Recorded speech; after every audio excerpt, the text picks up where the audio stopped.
টুকরা টুকরা 26 টুকরা এক ব্যক্তির লাশ পাওয়া যায়। এটা সমস্ত দেশব্যাপী তখনই প্রিন্ট এবং ইলেকট্রনিক মিডিয়া চলে আসে এবং এটা ব্যাপক চাঞ্চল্যের সৃষ্টি করে। এটা নিয়ে থানা কাজ করার পাশাপাশি আমিও ডিবির টিমকে পাঠাই, যেহেতু এটা রমনা জোন এলাকায়। আমি রমনা ডিসিকে তাৎক্ষণিকভাবে নির্দেশ দিই যেটা ছায়া তদন্ত শুরু করার জন্য। তদন্তের এক পর্যায়ে আমরা মৃত ব্যক্তির পরিচয় উদ্ঘাটন করি। তার নাম আশরাফুল ইসলাম, বয়স 47। এটা আসলে একটা আমি প্রথমে থেকে শুরু করি যদি, যেটা একটা ত্রিভুজ প্রেমের কাহিনী। আসলে হত্যাকাণ্ডটা ঘটেছে এই প্রেম গঠিত সংকটে। এখানে জরেজুল ইসলাম নামে যে প্রধান আসামি, উনি মালয়েশিয়া প্রবাসী।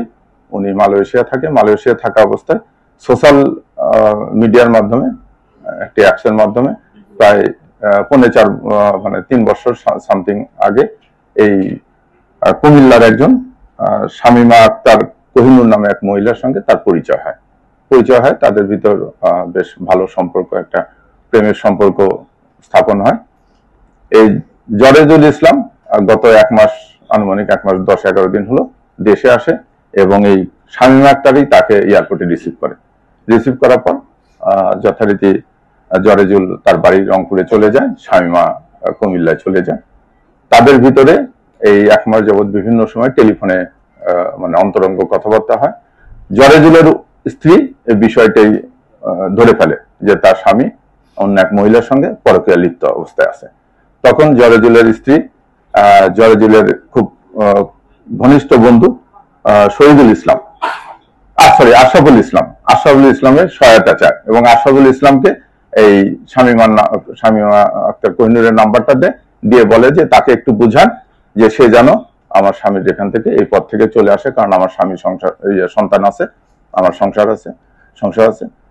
এই আশরাফুল তার সঙ্গে কথা বলতে বলতে আশরাফুল একসময় তার প্রেমে পড়ে যায় এবং আশরাফুল এই ভিডিও চ্যাটিং এর সময় বিভিন্ন তাদের সঙ্গে অন্তরঙ্গ মুহূর্তের ছবি তোলে, এই অবস্থা ভিডিও চ্যাটিং করে।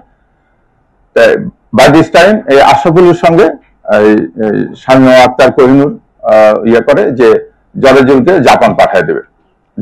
চুক্তি হয় যে আশরাফুল জরেজুলকে জাপান পাঠাবে 14 লাখ টাকার বিনিময়ে এবং এই 14 লাখ টাকা 7 লাখ টাকা দেবে এই শামিমা।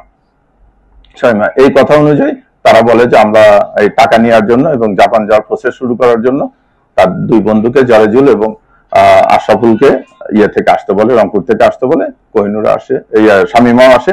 আসার পর তারা এখানে একটা বাসা ভাড়া নেয়। গত 11 তারিখ রাতে তারা রংপুর থেকে রওনা দিয়ে 12 তারিখ ভোরে পৌঁছলে এই শামিমা তাদেরকে সায়দাবাদে রিসিভ করে তারা একটা বাসা নেয়। তাৎক্ষণিকভাবে 5,000 টাকার বিনিময়ে ভাড়া নেয় এবং ভোটার আইডি কার্ড দিয়ে তারা বাসাওয়ালার নিকট বলে যে আমরা বাড়ি থেকে পালিয়ে আসছি, বিয়ে করেছি, কিন্তু আমাদের গার্জেন মেনে নিচ্ছে না, সেই জন্য আমরা আপাতত এখানে থাকবো। এই অবস্থা বাসায় উঠে বাসা পরিষ্কার করার পরে তখন বাসায় আসার পরে তারা বুদ্ধি করে যে জরেজুল এবং শামিমা যেহেতু আশরাফুলকে আমরা কমলার জুসের ভিতরে ঘুমের ট্যাবলেট দিয়ে ঘুমার পাড়ায় দেবো, যাতে আমরা বেশিক্ষণ সে গভীর ঘুমে ঘুমলে আমরা বেশিক্ষণ শারীরিকভাবে মিলিত হতে পারি। এই পরিকল্পনা অনুযায়ী তারা মালটা নিয়ে আসে, মালটা জুস করে আশরাফুলকে জুসের ভিতরে ঘুমের ট্যাবলেট দিয়ে খাওয়াই দেয়। কিন্তু আশরাফুল ঘুমায় না। আশরাফুল বাসায় আসে, বাসা পরিষ্কার করার পর বারবার শামিমার সান্নিধ্যে 7 লাখ টাকা এখানে দেবে, বাকি 7 লাখ টাকা জরেজুল জাপান গেলে ওখান থেকে এই আশরাফুলকে পরিশোধ করবে। এটাই তাদের ভিতরে। আমি বারবার বলতেছি যে ওনাদেরকে বলছে, ওনারা সিএনজিটা নিয়ে বলছে যে চলেন দিকে যাব, শহরের দিকে যাব। ধনিয়া থেকে সিএনজিটা নিয়ে আসে। ওখানে সিএনজির ভিতরে মহিলা একবার বলেছিল যে যেখানে একটু ফাঁকা জায়গা পাবেন সেখানে সিএনজিটা দাঁড় করেন। তা সিএনজি আলা আসে, ওখানে বলছে মহিলারা ওখানে নাম যাত্রায় ধরে আশরাফুলকে। যখন যাত্রায় ধরে তখন আশরাফুল আবার একটু শারীরিকভাবে তখন আশরাফুল একটু ছোটাছুটির চেষ্টা করে। ওখানে একটা হাতুড়ি ছিল, জরেজুল হাতুড়ি দিয়ে আশরাফুলের হাঁটুতে বাড়ি দেয়।